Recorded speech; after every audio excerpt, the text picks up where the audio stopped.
The black and white photo. A lost friend.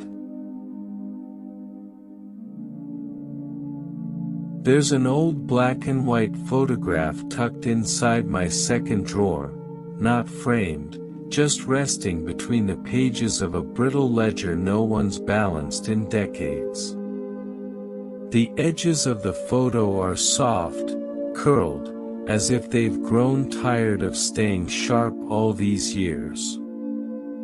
In it, two boys stand shoulder to shoulder in front of a wide muddy river.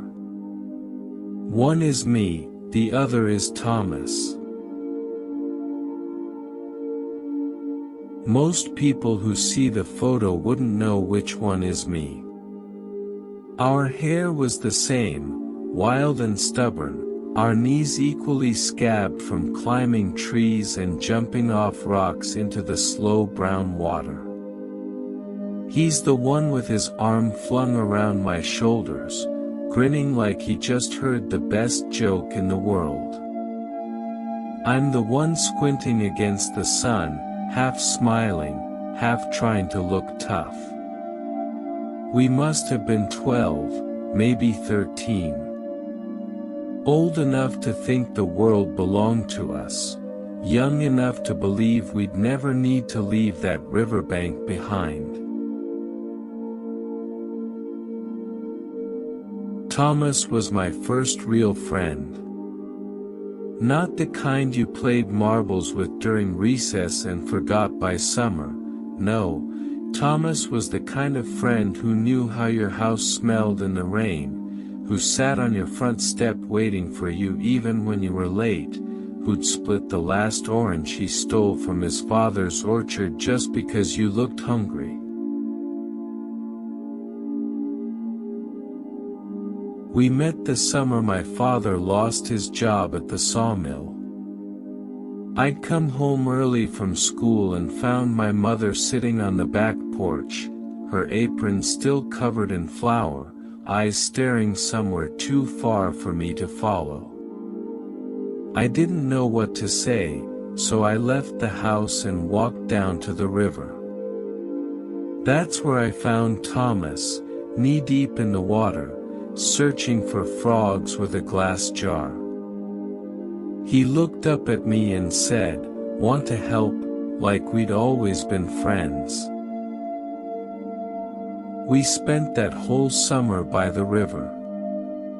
Some days we fished, some days we built rafts that always sank, some days we just lay on the bank, sticks of grass between our teeth, staring at clouds and pretending they were pirate ships, castles, faraway lands we'd someday see.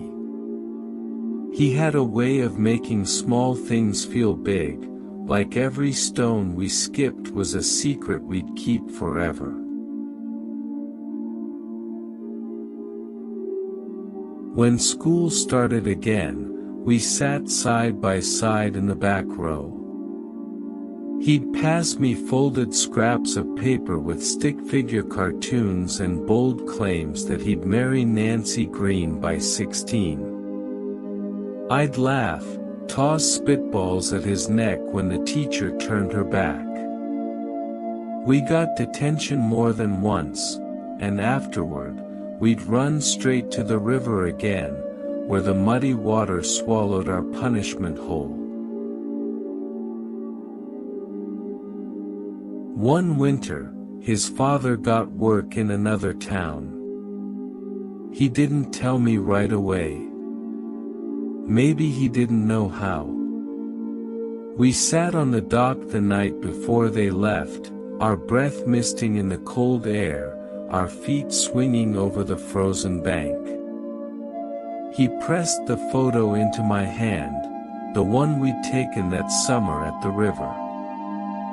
"So you don't forget I was taller than you," he joked, though we both knew he wasn't.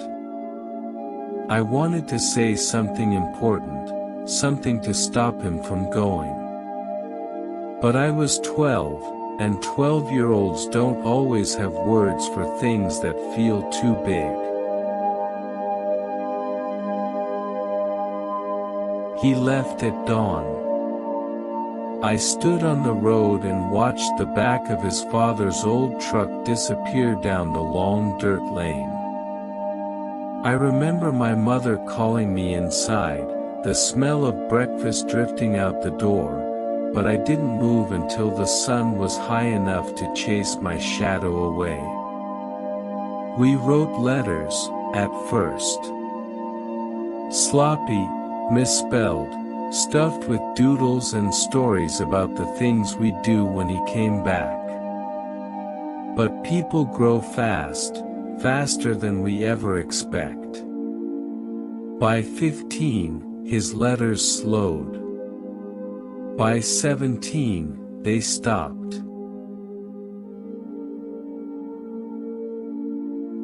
Sometimes I think about looking for him. Maybe he's out there, living somewhere the river bends wide and slow, with kids of his own. Maybe he still skips stones when he walks by the water. Or maybe he forgot me, the way people forget old street names and the taste of rain after a long dry spell. I found the photo again last winter, buried under receipts and blunt pencils. For a moment, I swear I smelled the river, muddy, warm, alive with summer.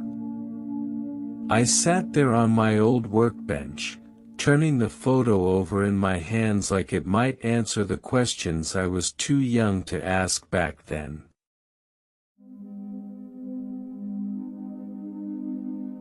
Some people say losing a friend is like losing a limb. You learn to move without it, but you always know it's missing. I don't know if that's true. Maybe losing a friend isn't losing at all, maybe it's tucking them safely inside you, carrying them like a small fire you light again when nights feel too long and too empty. So I keep the photo in my drawer. Not in a frame, not on a wall. Just there, where I can find it when I need to remember that once, there was a boy with wild hair and a grin wide enough to hold a whole summer. A boy who knew where to find frogs, how to build a raft that never floated, how to sit beside you and make the world feel big enough for two. And if someday my grandson pulls it from the drawer and asks who the other boy is, maybe I'll tell him about Thomas, about rivers and lost summers, about how some friends never really leave you, even when the letters stop coming. Maybe I'll tell him that the best kind of friends don't fit in frames, they live in the pages we tuck away, the shadows we stand in, the sunlight we share on a muddy riverbank when we're too young to know that forever doesn't always last.